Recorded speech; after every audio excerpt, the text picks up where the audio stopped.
That wasn't even close. But, yeah, it was. We were right on there.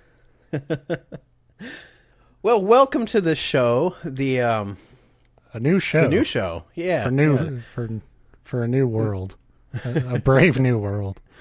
It's been so long since we've done this, especially in this audio format.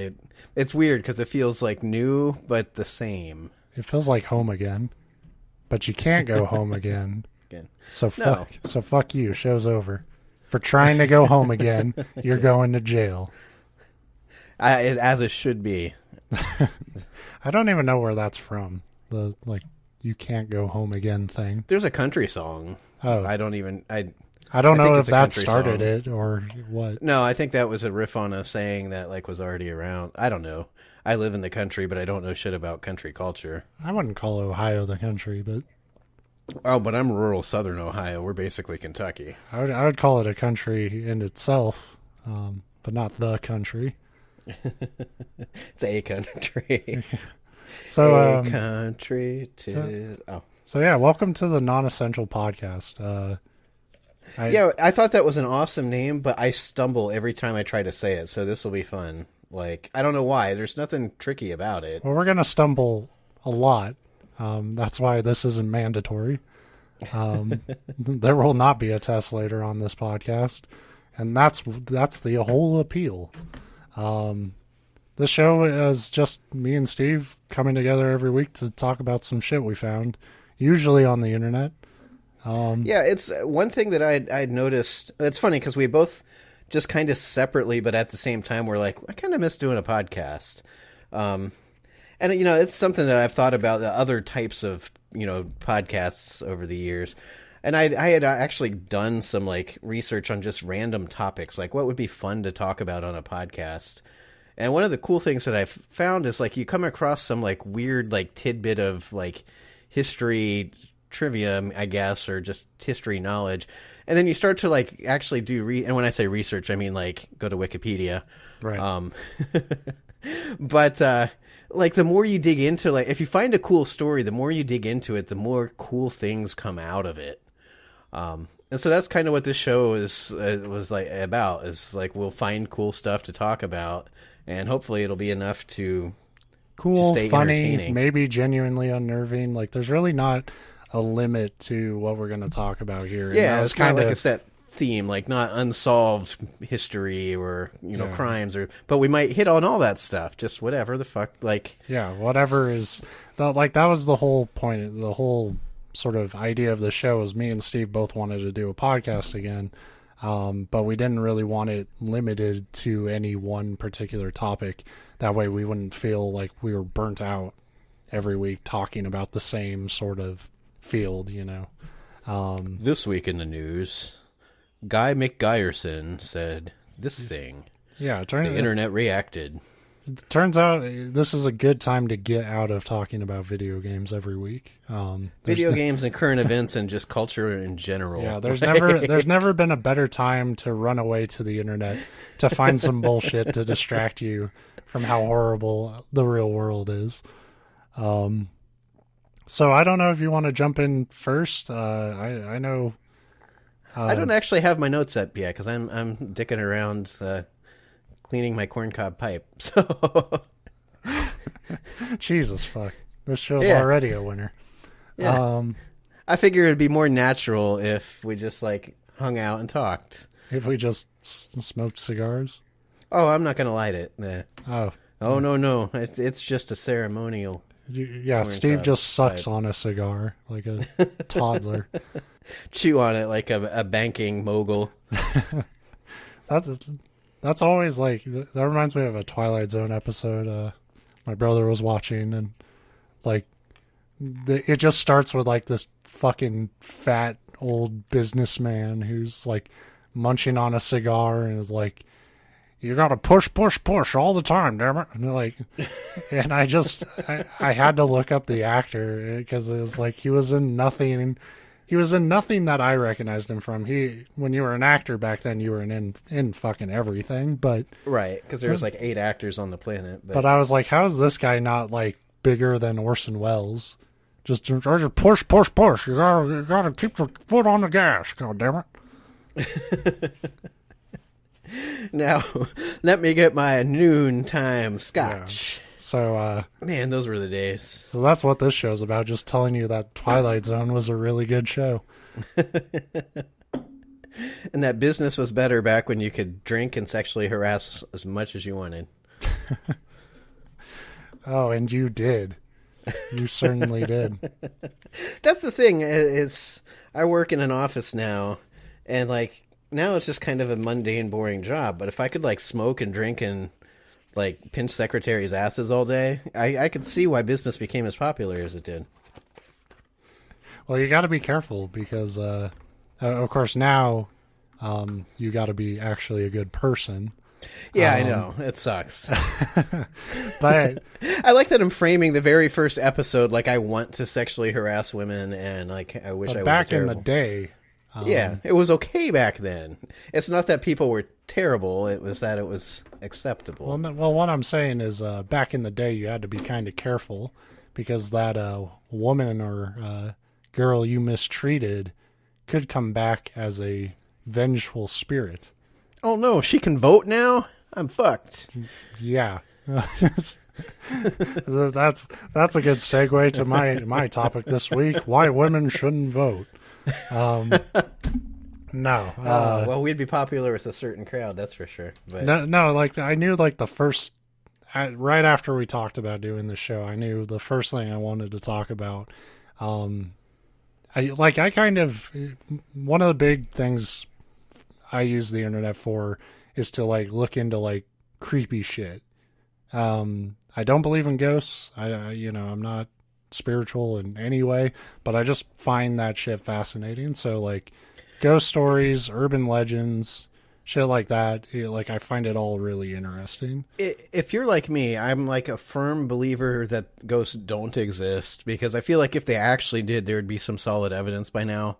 Yet, anytime I like read the stories or watch the shows, the whole time I'm like watching a ghost show, for instance, I'm sitting back all smug with my arms crossed, like, this is stupid. These people are idiots. Yeah. Then it's like, okay, time to go to bed, turn off all the lights. Like, no, you need to I'm think not going to do that. Yeah, like I watch like those ghost hunter shows and stuff, and I just laugh. Yeah, they're corny as shit. But the stories themselves, like, there's actually, if you're like a history fan at all, like a lot of like haunting stories, even though there's a generous bit of fiction shoved into all of them, like they're really interesting. Because usually some really fucked up shit had to happen in order for people to think a thing was haunted. That's the thing that they've always say, and that's what's so cool about those stories is they're always or almost always rooted in some kind of truth. Right. It's usually not, this person got decapitated and then went on to raise the entire town before the body finally hit the ground. But yeah. Well, we're going to talk about some that are probably not at all like actually inspired by much truth. I'm sure there's some. But like I mentioned urban legends, and Japan in particular has a very interesting collection of urban legends of the horror variety. And you'll notice with a couple of these there's a bit of a pattern. But like the stories are all like the Bloody Mary thing. Yeah. So like I understand that urban legend. It's like, hey, don't do the thing or she'll fucking kill you. But in Japan, they kind of take a different route where you kind of just run into this shit. And if you don't know how to answer like their trick questions, then you get fucking cut in half or some shit. God, well, I'm glad I don't live in Japan then, because I'm the kind of person that would know the answer, but run into them on one of those days where you're just like, you can't think of it. It's right on the tip of your tongue, and yeah, you become like a cursed, I don't know, bamboo stick for all eternity. It's like, fuck, I knew the answer. I wish it were that beautiful. There's something beautiful about becoming a bamboo stick and just sitting there on a cold and windy night. But it's always way worse and like pretty gory. So I guess this is your sort of warning that there is some gore descriptions and stuff here. This program may contain scenes of gross stuff. Listener discretion. It's really stupid and really funny, but if you are sensitive to that kind of like imagery or whatever, like this is your heads up to bow out. And sorry, this is the weird shit I get up to if Steve gives me a week to prepare. Right, this explains a lot about Ben. So, so the first myth I want to talk about is called Teki Teki. I like that. That sounds like a Japanese fighting game. Wait till you hear where it comes from. Did you play Teki Teki 4? Yeah, that was the original name for Tekken. So the origin of this myth is origin. None of this is ever backed up with anything. Is that a woman or a schoolgirl fell on a railway line and was cut in half by a train. That sucks. The name Teke Teke is supposed to come from the sound that she makes as a vengeful spirit now, where she's just an upper torso. Teke Teke is supposed to be the sound of her crawling. It's supposed to be like a scratching sound. Oh, I thought it was going to be like the sound of a train, like teke teke, teke teke, teke teke. That works better, because I've been trying to say teke teke in a way that sounds like scratching or crawling. And I guess like your fingernails, like on something, it could be like maybe something like that. I guess. And her whole thing is if she encounters anyone at night and you aren't fast enough, you get sliced in half. How fast does it have to be faster than a train? Well, the first version of the legend is a very brief, like a boy sees a beautiful girl in a window, resting on her elbows, staring out the window, and then she falls out the window, and it's her, and he gets sliced up because he's like, "Oh my God, she doesn't have a lower half." And while he's trying to figure out how that all certainly works, explain how you fall out of a window if you're leaning on your elbows. Like, yeah. If there's no legs to counterbalance you, I get it. I guess. And if I just look like a fool in front of a boy that's my age, I'd cut him in half. That's a good response to embarrassment. Right. You know, I feel that all the time. It's like, well, time for Fuck, size. I tripped on the sidewalk. Better cut this person in half. Yeah. What's weird is they never really specify, all the pictures and stuff I saw of this, they never specify that she has like what weapon she has, but they always depict her with a scythe. But that's never mentioned in like the stories themselves. It's just you get cut in half. I like just a supernatural, like, there's no physical thing that cuts you in half. You just, fuck, my legs fell off. Yeah. So the more fleshed out version is that the girl's name was Kashima Reiko. She died on the tracks, lost her legs. Instead of like falling out of windows and randomly appearing at night, one of the versions has her haunting bathroom stalls. This is another pattern in Japan. Oh, fuck. So now I can get cut in half like while taking a dump. Not only you can, but if you pick the last stall, apparently it's a damn near guarantee. But that's like the best stall. It's the farthest from like...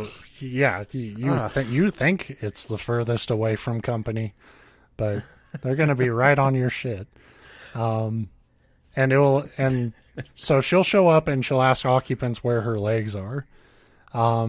In order to live, you have to say where she died, and that's a Meishin railway. She may follow this up with it by asking who told you this, and then you have to say Kashima Reiko. That's kind of fucked up. Like, but that's the thing that I would do if I was a vengeful spirit. Like, just ask asinine, like, bullshit questions that nobody should have any right knowing. Like, well, what's kind of fucked up? What did I have for lunch the day before I died? Wrong, fucker. Slice. Well, one of the many things that's fucked up about this is I don't really know. Maybe I missed something. There's a more fleshed out version. I don't know who she's vengeful towards. She fucking fell. Yeah, right. Shouldn't she be haunting, like, conductors? Unless some dude, like, pushed her. Or Isaac Newton, maybe, like, haunt his ghost. Like, You invented gravity and I fell. Fuck you. So, because, there was no gravity before Newton, but... Right. So, but she might also ask you what her name is. So, if you say Kashima Reiko, she'll kill you. So what you actually have to say if she asks you this third question is Mask Death Demon, which is the origin of her name. Do you have to say it in English, though? Because that'd be weird. I'm pretty sure if you're if you only speak English, she has to let you go. There has to be like a international diplomacy rule in effect for urban legends. So, thank God. And so if I'm taking a dump and somebody shows up and just like says something in Cantonese or whatever, Japanese. You said it was Japan. You're gonna love what some of these responses entail, like what you have to do to live. It gets pretty good. So that's Teke Teke. It's a pretty famous urban legend. Like most of these have movies based off of them now in Japan, and less famous is the sister haunting Thumpy Thumpy, where it's her bottom half, right, but it just can't do shit to you because it just trips crazily down the street. Right. So the other one that kind of popped out here is called Kuchisake Onna, and it's I'm just butchering Japanese pronunciation here, but it's kind of bullshit that all these Japanese legends have Japanese names. Yeah, you think I could have Googled pronunciation, but this is non-essential, so this is for extra credit. I don't know. It's sounding pretty damn essential to me.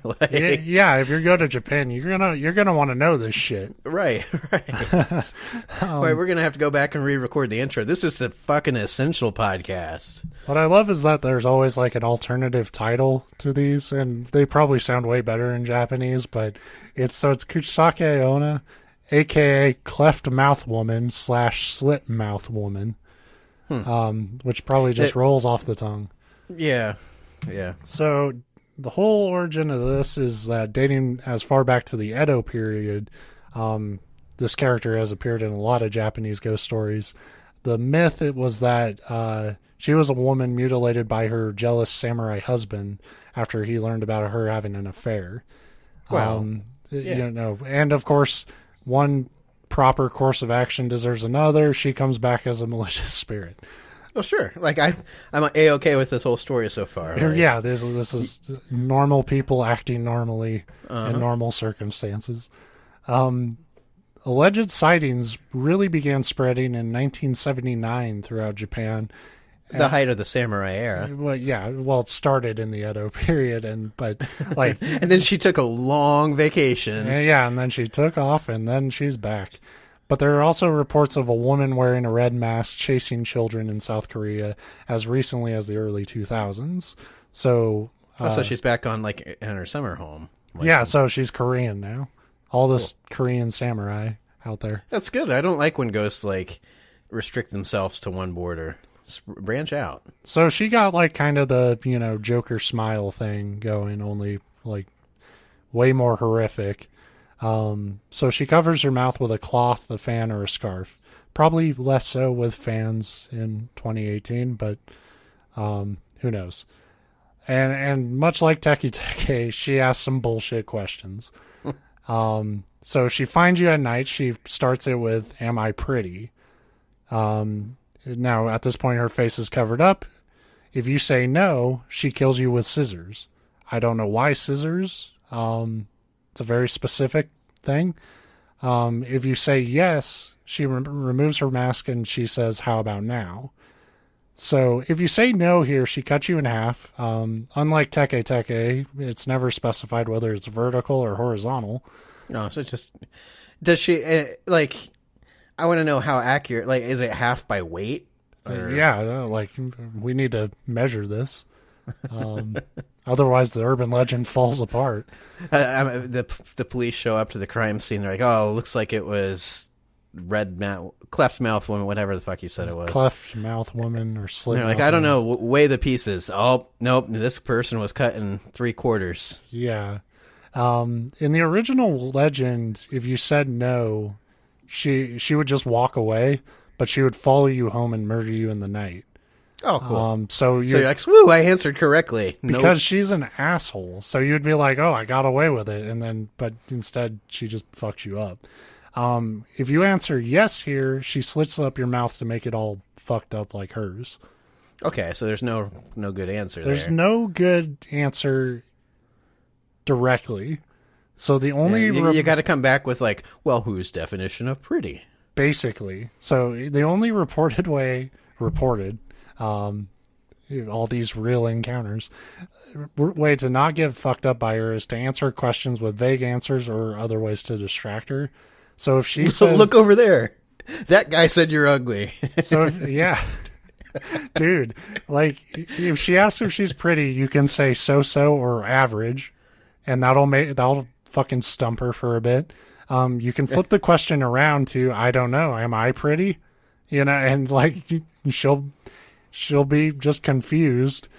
What if you just start singing the I feel pretty? She would probably be stumped. Like, if I started saying I suck at singing, she'd kill me on the spot, but... Like, she's dumb as shit, apparently, because, like, this is the only way to get around her. If she comes up to you and asks, if you tell her you're busy with a previous engagement, she'll apologize for her manners and leave. I'm so sorry I tried to kill you tonight. I'll try to come back when it's more convenient for you. I got a big fucking thing. I'm late. You can't haunt me like this. I told you I'm busy. Or you can just throw candy at her, and she'll be busy picking up the candy. If any of these things doesn't outright make her leave, you at least have enough time to run away. Fuck, the one time I'm out on the street after dark without candy in my pocket. Right. Well, and then my question is, if they have all these solutions, like, how did people discover them? Like, who gets haunted by some, like, grotesque woman and your first thought is, I'm going to throw fucking candy at her? I mean, that probably comes from, like, I remember reading about, like, the original idea of, like, vampires where, like, they were more like zombies and they had, like, OCD or some shit. So the, like, villages believed that they could, like, leave just, like, just like a bag of, like, rice or something on their doorstep, and the vampires would be too busy counting the grains of rice that they would never break in. Two. So one more in this ilk of like in murderous figures, often wearing masks. This one isn't really explained. Like, that one has the origin story of, like, a samurai's wife or some shit. This one is just, all I ever found about it was it's called Akamanto, which I think means, I think it's a literal translation, means red cape. But I thought that was an anime about a school child that fights aliens. That's the next depiction. But all I've ever found out about the origin was he was a beautiful man hounded by admirers, and I guess he hated it, so he wears a mask and kills people on public toilets, usually the last stall. So, yeah, never ever use the last, yeah. So how he does his deal, when sitting on the toilet, a voice will ask if you want red paper or blue paper. If you say red, you get sliced apart and your clothes are stained red. If you choose blue, you're strangled until you turn blue. Asking for a different color automatically results in being dragged to the netherworld. So, like, just straight to hell if you try to be clever. And if you decline any type of paper, he'll leave you alone. So you gotta just, like... I prefer to take this au naturel. Yeah. Well, I mean, I would assume you could still use paper. You just don't tell him you want any paper. But what if he comes back and is like, I thought you said you didn't want paper. What the fuck? I offered you paper. This is more of a cotton blend, sucker. You fucking white paper? You want white paper? Fuck you. Fine, I'll use my hands. You get all the paper. The alternate version has him asking if they want a red or blue cape. If they choose red, the skin gets ripped off your back. If they choose blue, your blood is drained from your body. Which one sounds fatal and the other sounds like it would just hurt a lot. Yeah. I mean, technically, infection could set in or you could go into shock, but I think I'd rather take my... Yeah, it's scientifically proven that you cannot live without blood in your body. So I think I'd take my chance with the being flayed part. I suppose. But the last part to this one, it's not a very fleshed out one. And I don't know if Wikipedia just added this to fuck with people, but it's really funny to me, is if you ask for a yellow cloak, he shoves your head into the toilet. And you don't drown, but he just, like, bullies you So he just like shoves your head into your shit and like, it's like, fine, fuck you. Well, I mean, that does sound better than having your skin removed or being drained of blood. Yeah. I mean, if you're going to have to pick one of the three. Right. So, like, do people in Japan even go to the bathroom anymore, or... Well, you got to go to the bathroom if you're in Japan. They got those great toilets that, like, spray your ass and shit. Yeah, they're like the Bellagio, I think it is, the fountains in Vegas that... Yeah. They dance and spray and... Which I always knew would make me feel really uncomfortable. Like, just having, like, a super soaker hitting my taint when I'm done just doesn't sound that fun. It seems to me like it would just spread things around more than anything. Right. It's like, oh, great. Now I've got shit water on my thigh. Cool. Great. I'm covered in more shit. There wasn't enough water in this situation. Thanks. What about those times? I imagine they've got the automated toilets now, too. And over here, you always have the problem where you, like, shift on the seat and it goes off. Yeah. Oh, man. Yeah, that's... Talk about a surprise. I want... if I had a public establishment, I would just have an intercom just always go surprise and like have the toilet flush and spray when people least expect it. Random times, yes. Yeah. So a couple more here. This one, it's called Ununaki Village, and everything about this is bullshit. It's confirmed bullshit. So it's not a really good urban legend because there's just not that vagary anymore to kind of, keep everything shrouded in some mystery. If you're looking to start an urban legend, you can't be too specific because... Well, yeah, and where this fucks up is they name the clan Ununaki and it's a village, so it's a place. And like now that we have technology and stuff, there's really no gray areas on the map where it's like, yeah, there's like dense wood and shit, but people can do their history and trace this shit back and figure out what happened. But the whole idea was that there was a hidden village in Japan, and there were a few different ideas about it. And it was just this abandoned village, or supposedly abandoned. The most popular story is that Japan's laws did not apply there. If you actually found it. If you found it, you're wrong. So it's like the Las Vegas of Japan. Yeah. Run by gangsters. What happens in Inunaki? As opposed to Japan, which is run by gangsters. And there was supposed to be even like a plaque entering the village that would tell you that Japan's laws don't apply there. Another idea was that if you found it, there would only be one old woman there. In like a true Silent Hill fashion. If you found it, another idea was that a man would chase you with an axe or a sickle. So, that's probably the most believable one. Like how in shape was the dude? Like, could you easily outrun him, or were you fucked? I mean, I can't imagine he gets much exercise. Like, right. How many people find this abandoned village, right? Another idea was that Japan's defense forces stay there because they don't have military bases.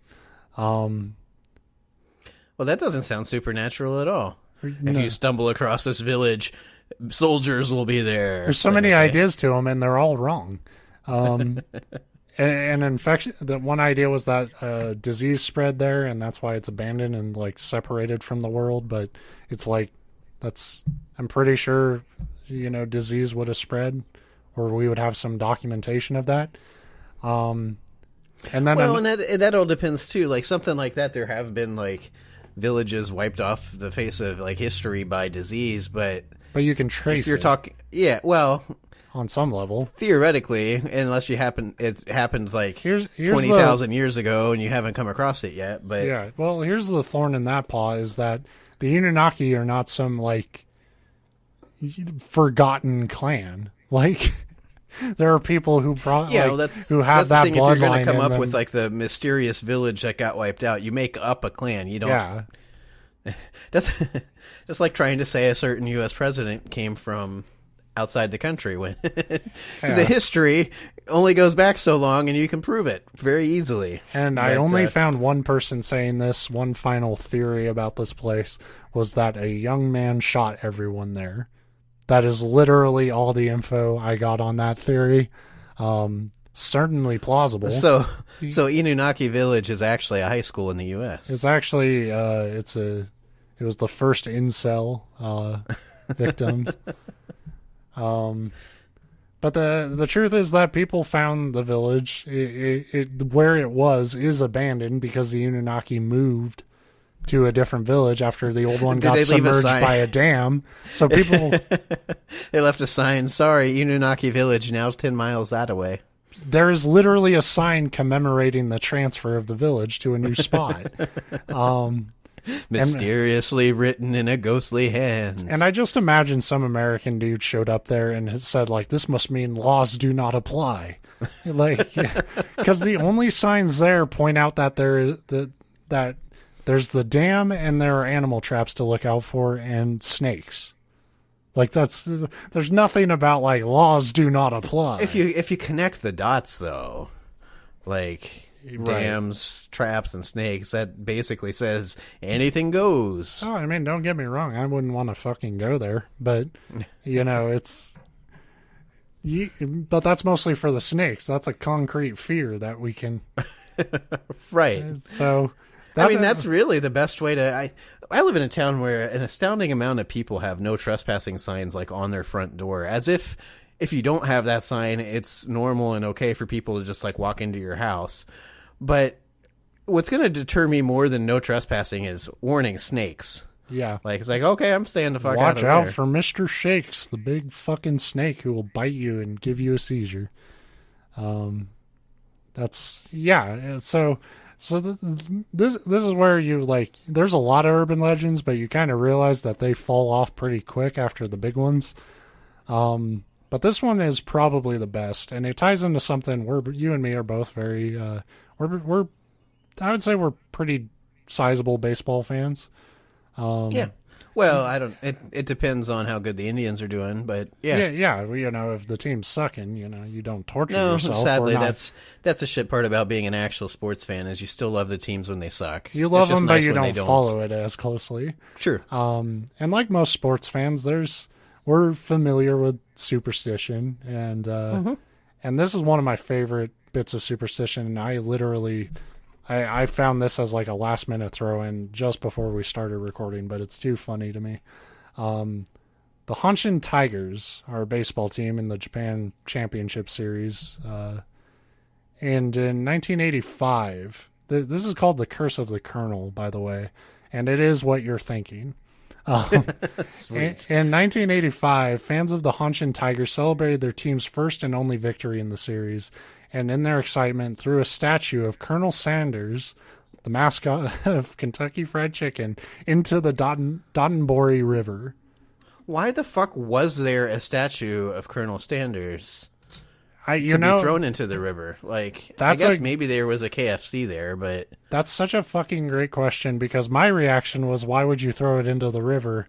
But now thinking about it, if my team had won, in fact, my team did win the Super Bowl, if I saw Colonel Sanders there, he's going into the fucking ocean.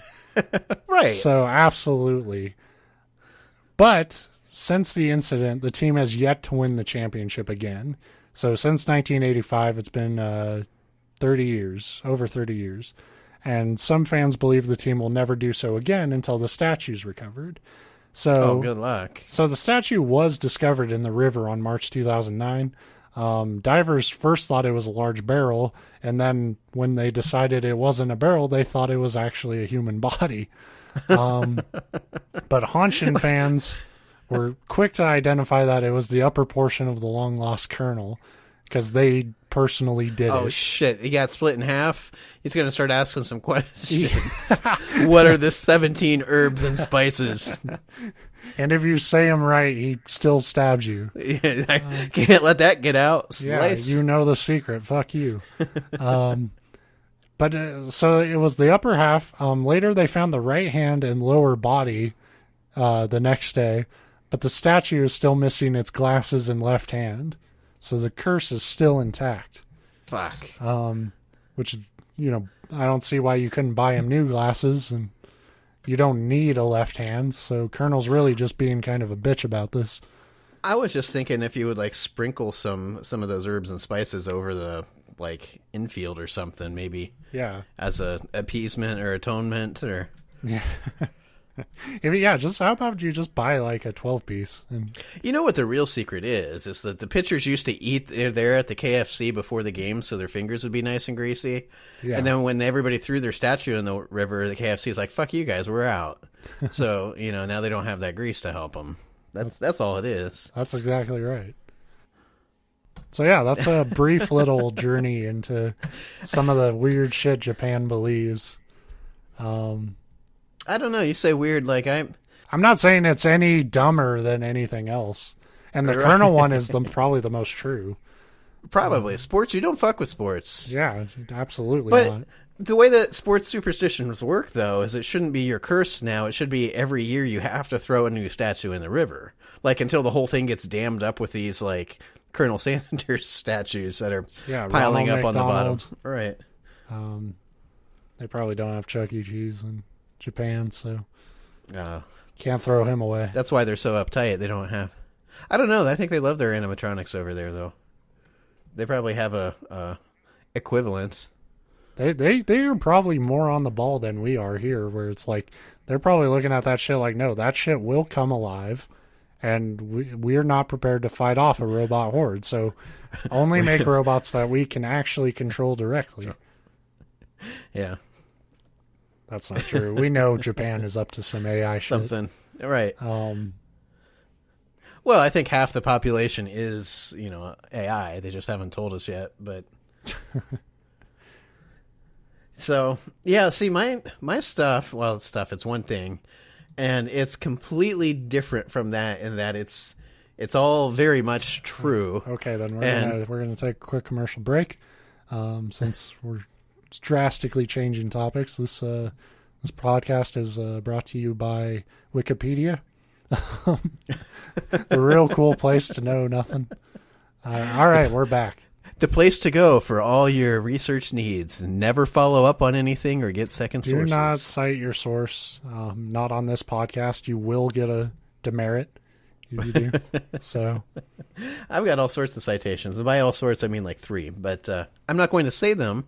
We'll probably post them with the episode descriptions. But anyway, so I don't know how mine's going to hold up to yours. Yours were pretty awesome. It's hard to go wrong with like urban legends, and then you give us a cool culture like I almost said Japan, but like the first half, like I was going to say Japanese. So Japan, it's a cool culture in Japanese. Japan way and glorious Nippon. But anyway, mine's one that I picked one that wouldn't be like I didn't think it would be my favorite one to start with, just to kind of get a feel for like how I wanted to do these, and then it turned out to like have some really cool things. But it's has to do with a topic that I love, and you'll know it because we've talked for years and years. But I came across this. It was just simply titled when I first found it, the 1992 Cageless Shark Diving Expedition. And it's like, well, you would have thought that they could have come up with a snappier name than that. Like, and already that's a great idea. Go for gold, boys. And it gets pretty interesting. So really what it's about, a couple, Ron and Valerie Taylor, they're Australians, so they're as crazy and cool as you'd expect out of an Australian couple. Right. So, and as the clever name of exactly what they did says, they tie spiders to their feet. And go skiing in the alpine, slopes.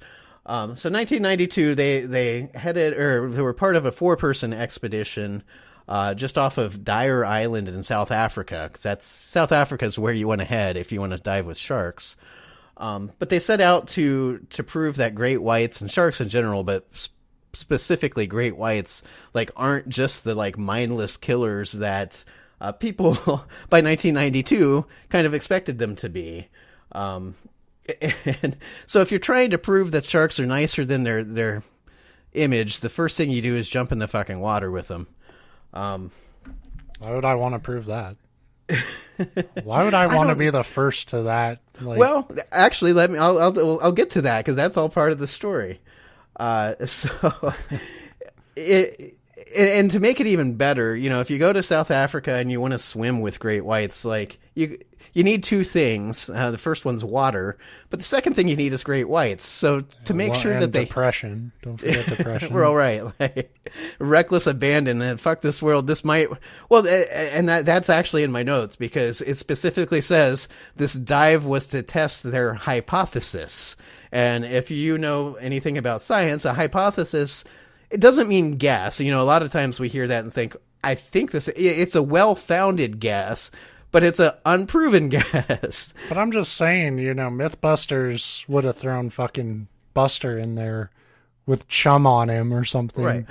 Well, you're getting kind of close. Like I said, if you want to dive with great whites, you want there to be great whites. So before the dive, they spent 6 hours chumming the water around their boat until they had attracted, and kept the attention of 8 to 10 great white sharks. This is the worst fucking idea ever.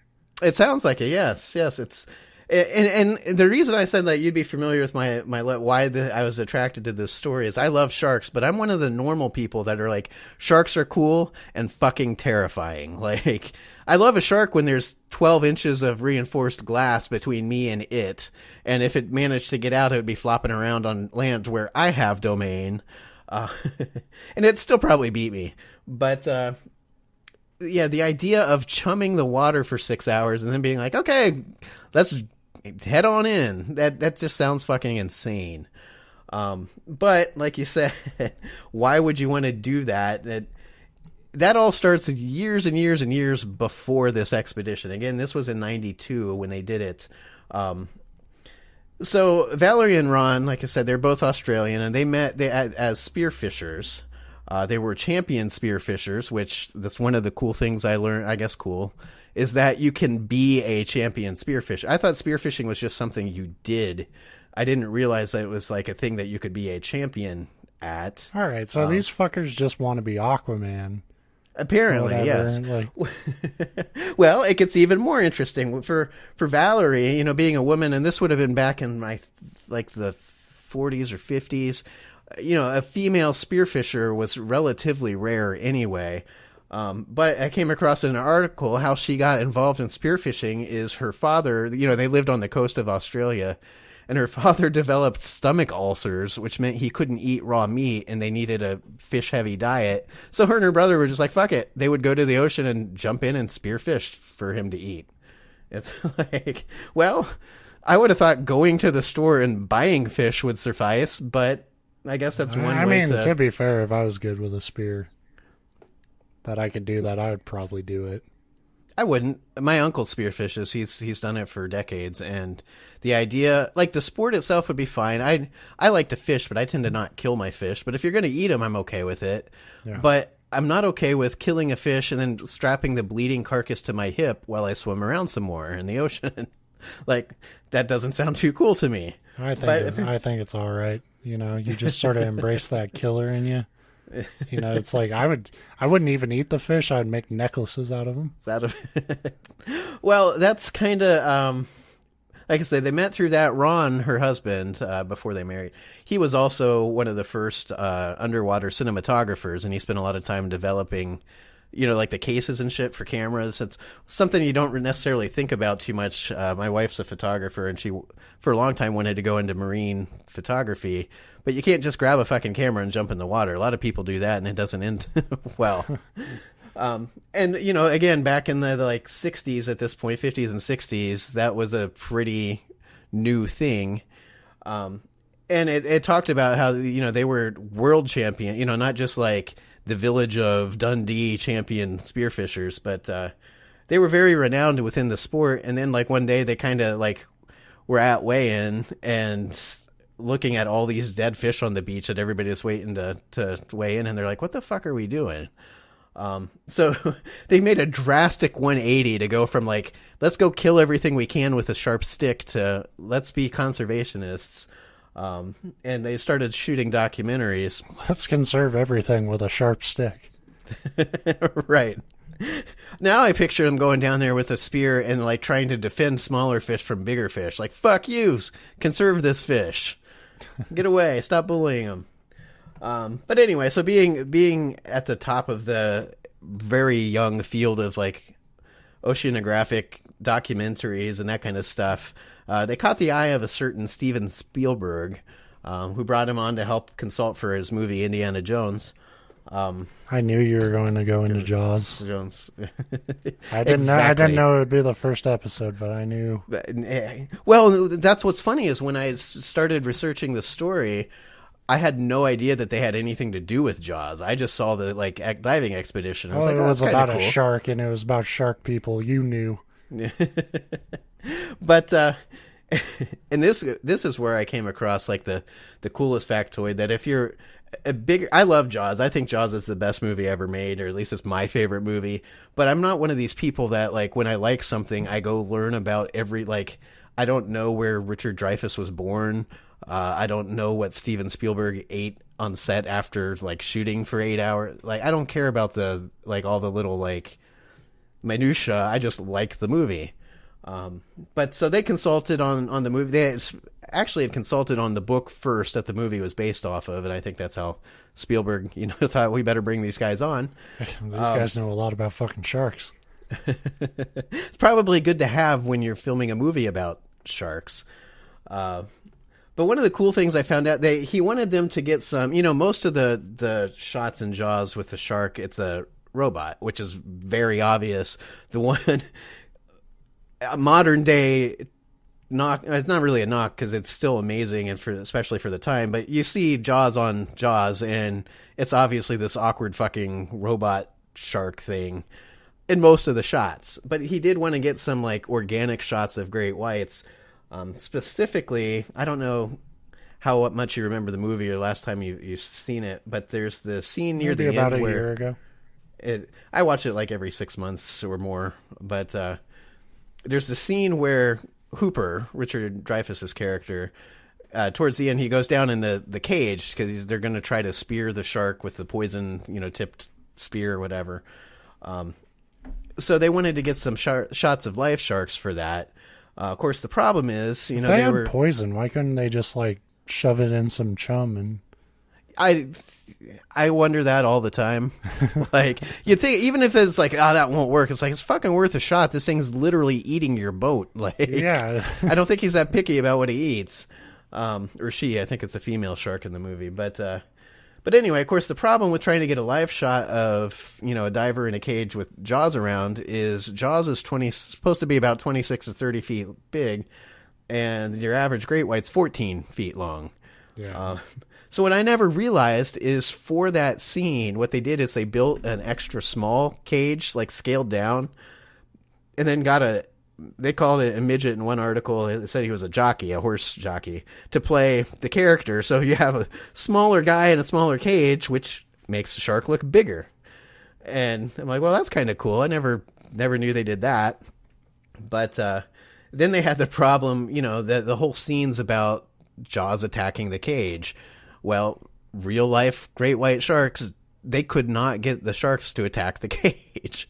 And considering some of the other things that these people have done that I'll get into, I imagine they went through great lengths to try to get the shark to attack the cage.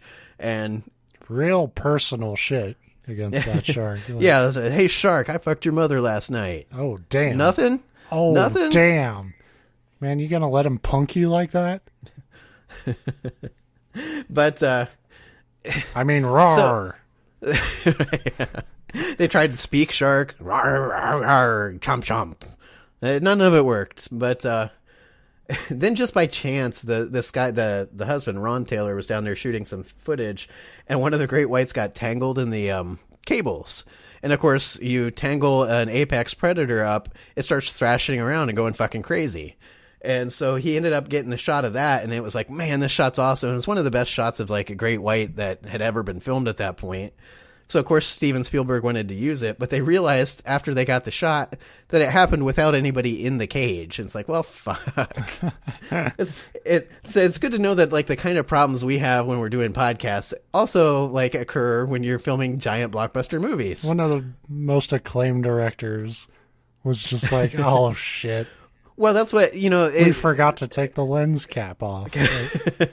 Like that's a really comforting, like, your heroes are human, folk. And that's what, they get this footage and, like, it's really good, but shit, there's nobody in the cage. And they show it to Steven Spielberg and he's like, shit, this is too good. We have to use it. So what they did is they rewrote it. I guess in the book, Hooper's character dies in that scene. So in the movie, they decided to change the whole fucking script and have him sneak out the bottom of the cage and hide. So literally, these people that are filming sharks and fucked up saved Hooper's life. And I thought that was so cool because I love that character, and it made me think, like, if they had killed him off, how much less I would probably like the movie. Man, because there's just that. It's a totally different time now, because, like, if that Jaws fucking came out now, it'd be like, it's nothing like the fucking book. Guys should be dead. Right. Back then, nobody even bothered to compare it. They're just like, I'm never fucking going in the ocean People again. Just have like Hooper died shirts, and they would still be bugging Harrison Ford about it. I wasn't even in that movie. We don't fucking care. Still your fault.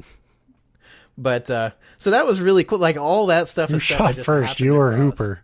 Hooper. Sorry, had to get one more.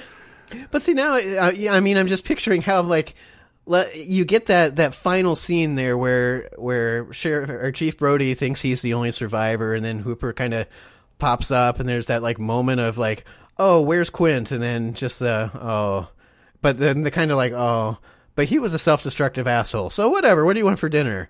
And then they're kind of like swimming back into shore and kind of laughing and joking about stuff. And it's like, if Hooper had died, it would just be Chief Brody like, fuck, I'm on a sinking ship. Now I gotta, like, swim by myself to shore. The end. Like, I think it came off so much better of an ending for that. But it all had to do with, like, there just happened to not be an actor in the cage when the shark got tangled. Yeah. So that was pretty cool. But anyway, that's where this whole expedition comes from, is after Jaws. It's very well documented what public opinion of sharks became after that movie. Fucking terrifying. People hated them. And it still makes me sick, but sharks were just slaughtered because to people they became these, like, terrifying, horrible monsters. Yeah. And so if you saw a shark, it was just perfectly okay to just kill it, because even if you weren't going to use it or eat it, or you weren't even out there specifically for it, it's just like, oh, here's a fucking shark, we better kill it. And so, of course, other, like, scientists and conservationists came to hate Ron and Valerie Taylor, because they kind of blamed they're like, why did you have anything to do with that movie? Look what you fucking did.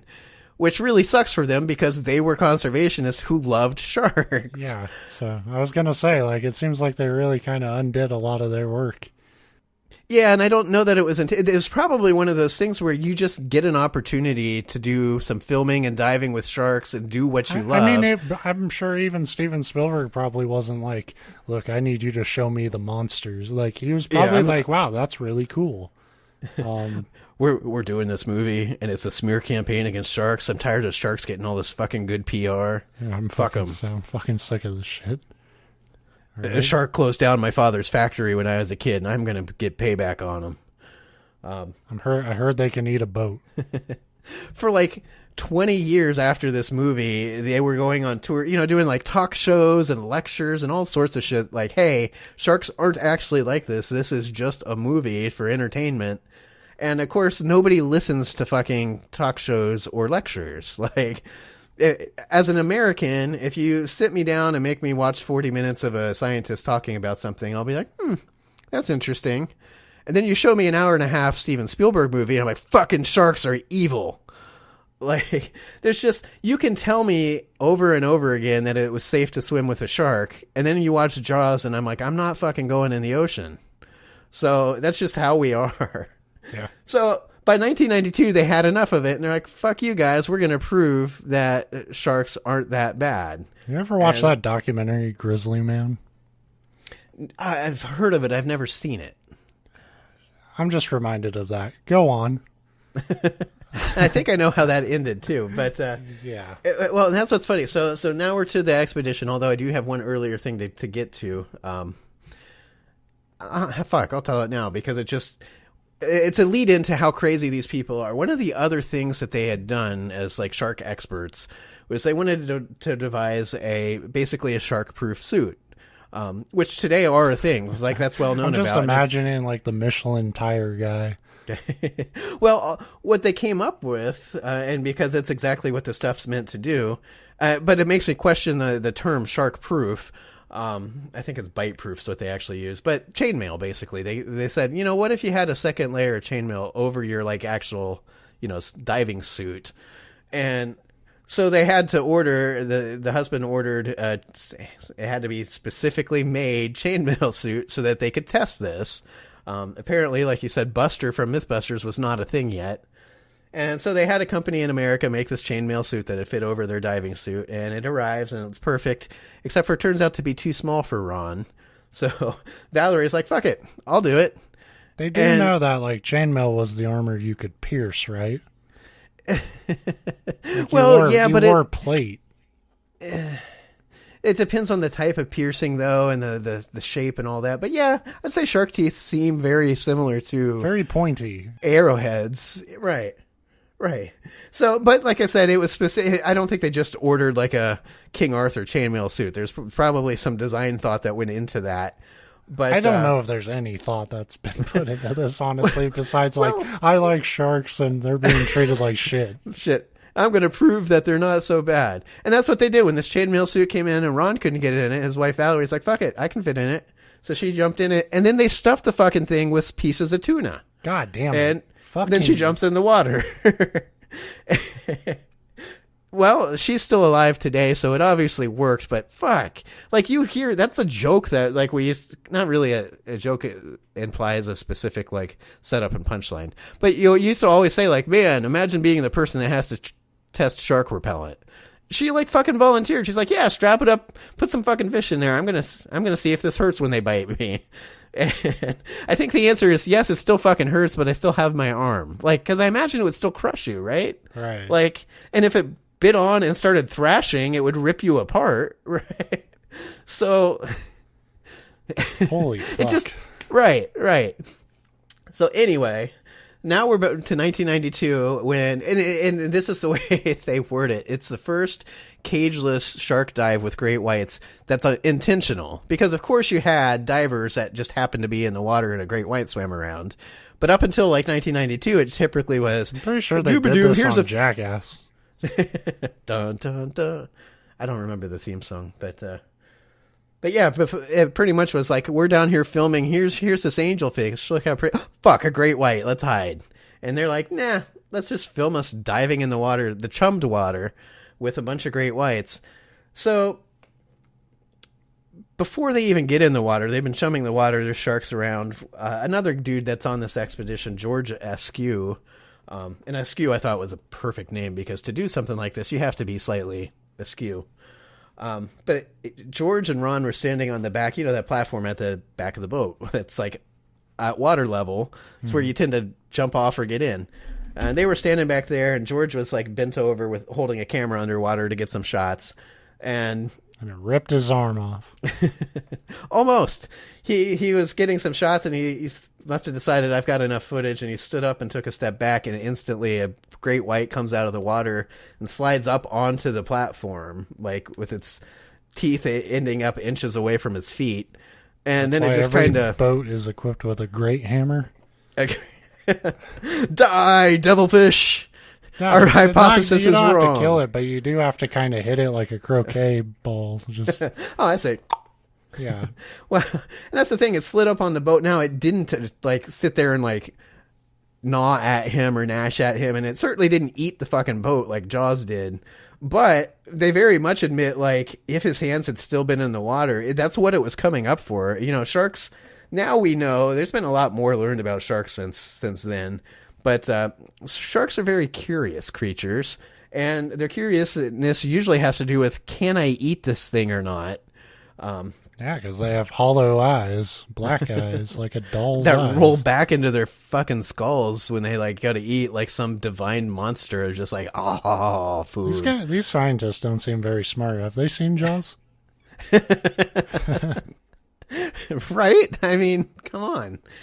So he missed being like having his arms taken off and being pulled under by like just to happen to be like, I think that's enough shooting. Like, but yeah.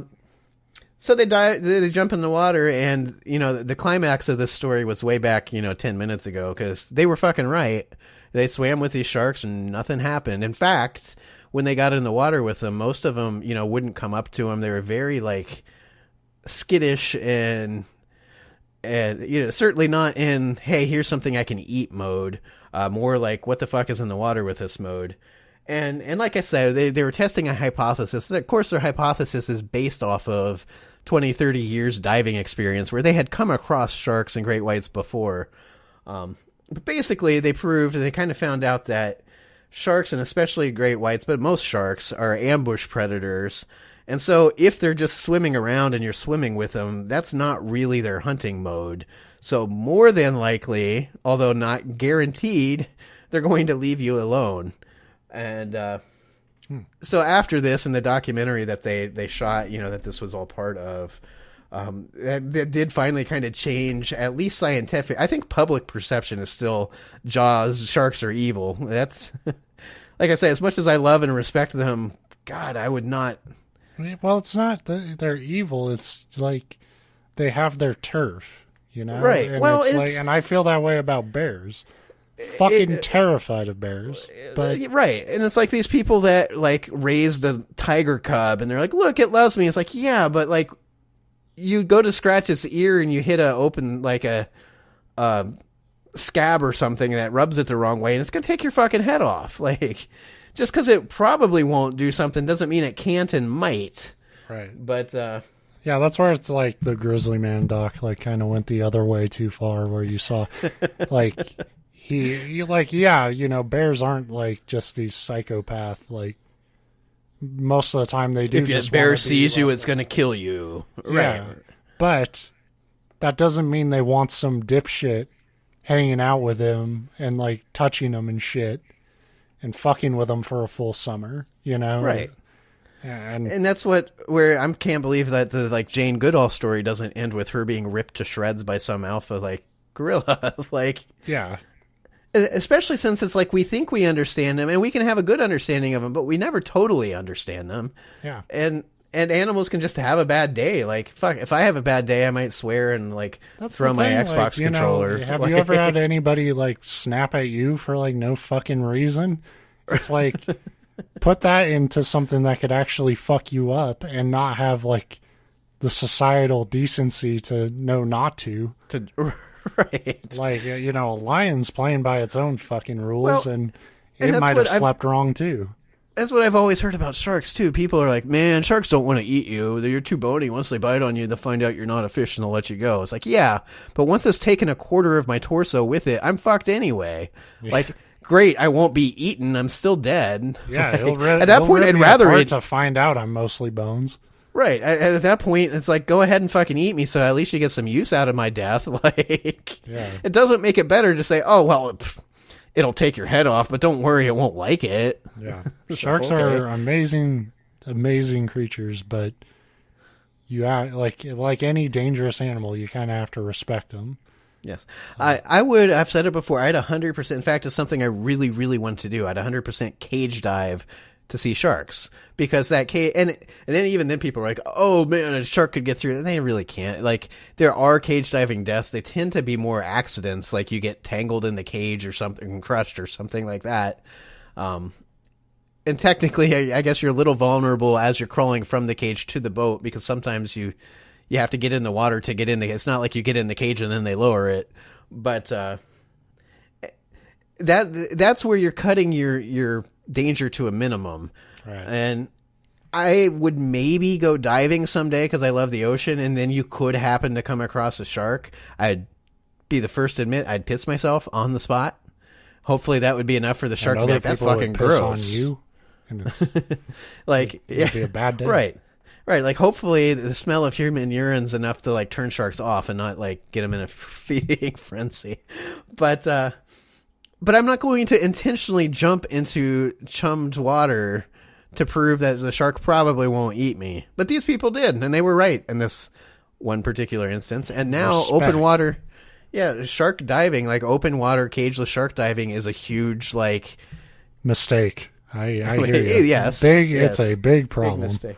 Right, you're talking about Grizzly Man. That made me think of the story of this guy and I get it. Like, I'm about as close to a hippie as you can get without crossing into that hippie line. Like, I love nature and animals are cool and should be respected. That's my documentary on you. It's called Crossing the Line. Crossing the Line. And it's just you with like a joint on the poster. I don't need one. My neighbor's smoking right now, and I think I've got a little contact high going. Hell yeah, dude. Ohio's the state for it. Right, like the one state it's not legal in yet. Okay, there's like... I almost said there's 60 of them. There's not 60 states in the United States, Steve. But man, you're high as fuck. You think there are 60 states? Damn, dog. But that reminded me. I remember years ago reading the story of this dude that was working in Alaska, and he was a big, like, he loved the wolves. The wolves were they need protection, and they do. Or they did at one point. Wolves are badass, and they're constantly under fire. And for much of the same reason as sharks, people view them as these, like, mindless, like, oh, wolves are going to kill you. If a wolf sees you, you're dead. It's like, But I probably actually not. respect wolves a little bit more than sharks because it's not as mindless, or not mindless, but not as, like, instinctual. There is instinct, but it's like there's so much cooperation for wolves that it's like, wow, they have a fucking system, and they're just killers. Yep.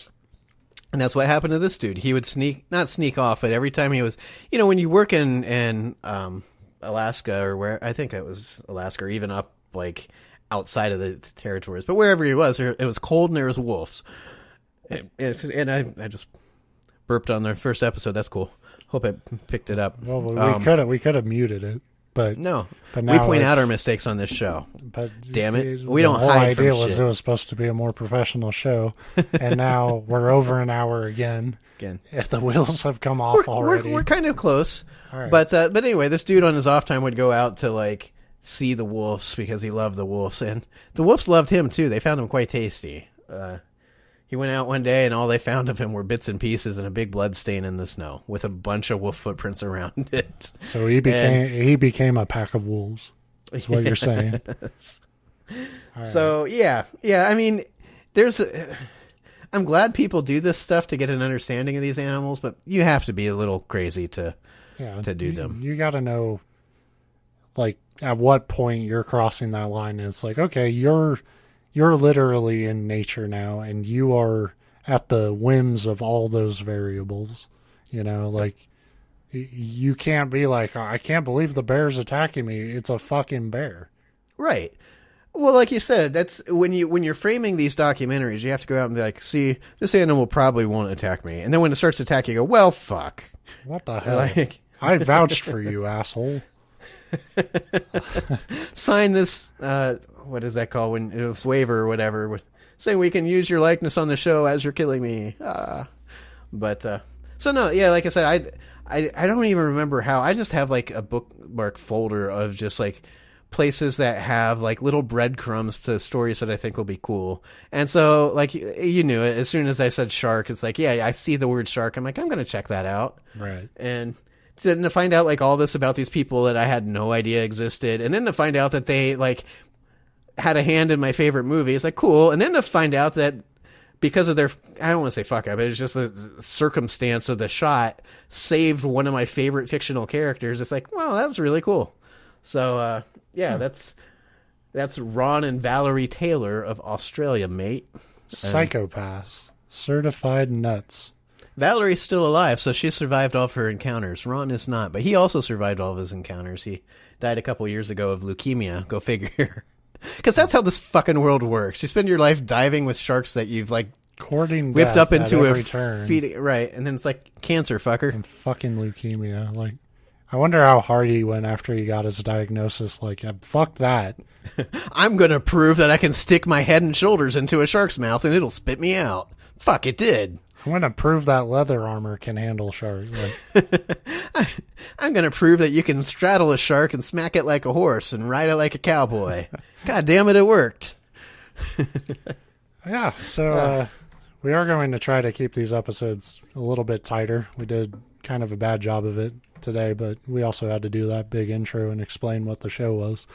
So it's a little bit closer. One thing we didn't do, I don't think, is say our names. So, hi, I'm Ben. Say my name.